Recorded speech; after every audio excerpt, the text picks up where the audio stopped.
Онцлог ажил 5. Номын гайхамшиг. Ном бол өрөөлийг бэлхааж өөрөө дунддаггүй савна гэснээр энэ хүүхдэлж ажиллаа эхэлж байна.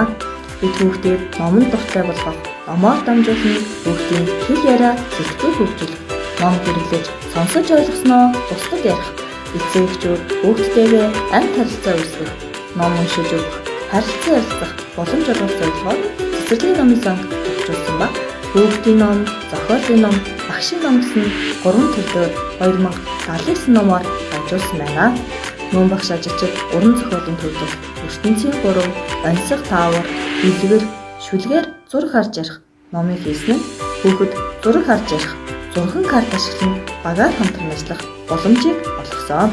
Цэцэрлэгийн номын санд хуваарийн дагуу сургууль үйл ажиллагааг зохион байгуулан сургуулийн талаар тэмдэглэл хөтлөж, баримтжуулан, ажлын үнэлгээ хийлгэж хүүхдийн хөгжлийн агц амжилтаа батлах нь ажиллаж байна.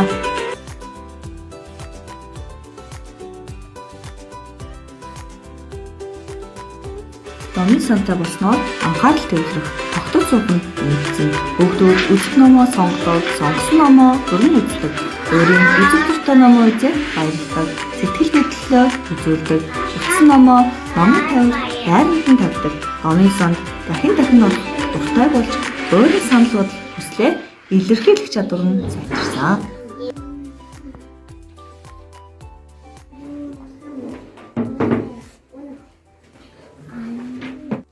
Эцэгчүүдийн дунд үлгэрийн цагтаа болох аяныг өрнүүлснээр хүүхдтэй цаг гаргах, ярилцах уламжийг олгож 8 бүлгийн 180 хүүхдээс 25 найр номын сантай болж хүүхдтэйгээ ажиллах, амт харилцаа үүсгэх, хүүхдийн хөгжилд эцгийн оролцоог нэмэгдүүлэх бүтээлч ажлын нэг боллоо. Ангидаа номын төвийг хүүхдийн нас сэтгэлийн онцлог тогтоолн ажил хийж хамтдаа хөгжиж байна.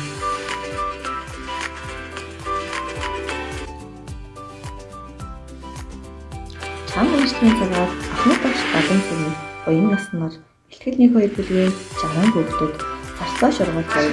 Суугийн цагаагчгүй бүлгийг уншиж өгч бүлгийг шатах чамаг олгоно гэсэн. Зарцаа шургуулж бүлгийг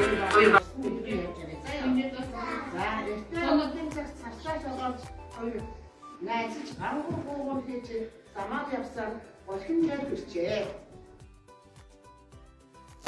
Уус 100 жил сэдвээр бяцхан дэлтэгч 2025 уралдаанд бэлтгэл 1-2 бүлгийн 30 хүүхэд 1-р шатанд оролцож 2-р шатанд 8 хүүхэд бэлтгэх чадвараараа өрсөлдлөө.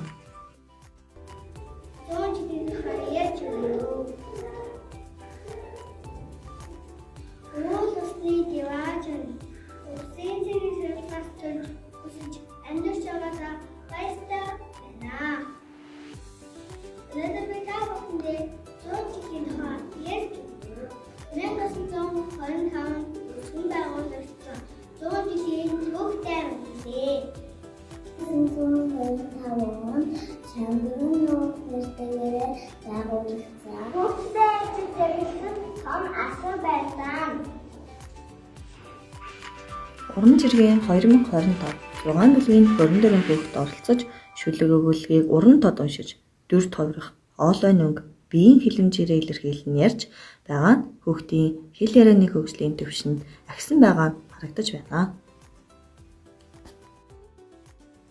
21-р зууны боловсрал насан туршийн суралцгүй боловсрал судлалын доктор энэ оюун цэцэг багшийн ботномноос уншиж судлан сургалтандаа бөмбөгтэй асуулт, гарах тасалбар, тоглоомын аргачлалыг сургууль үйл ажиллагаанд хэрэгжүүлэн ажиллаж байна.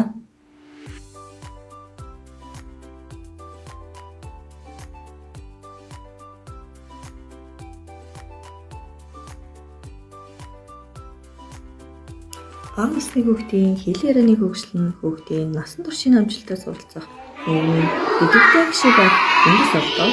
Нөгөө талаас бага насны хүүхдийн хэл ярианы хөгжил нь түүний хөгжлийн төлөвөө хөгжлийн нөхцөл байдлыг илрүүлж хамтдаа хөгжүүлэлтийн нэг юм.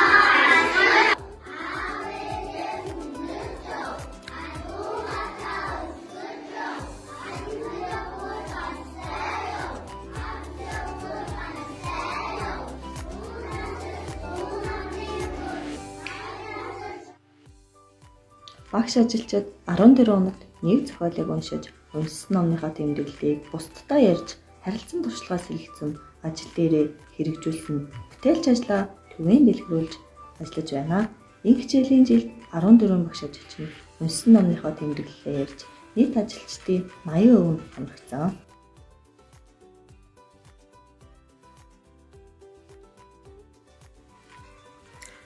Бүлгийн багшийн туслахнаар өөрийн бүлгийн хүүхдийн нас идэвхтэй наслаг тохирсон үлгэрээр сургалтын хэрэглэгдэхүүнийг олон төрлөөр хийж, үзэгслэн гаргаж, харилцан туршлага солилцлоо. Зохиол суурилсан арга зүйн хүрээнд багшийн туслахнаар гарын дарах материал ашиглан хүүхдийн нас идэвхтэй наслаг тохируулна. Шивэний театр, хорин хүчин театр, номын богц, харж ярих зургийн арт, тус эссе, өнхрөө шүлгэр, улаан малгай дэлгэрийг орчин бүрдүүлж 8 бүлгийн 210 хүүхдүүдэд жүжигчилсан тоглолт үзүүлж, харилцан ярилцаж, хамтдаа өгсөн. Анхаарал хандуулсанд баярлалаа. Манай цаавын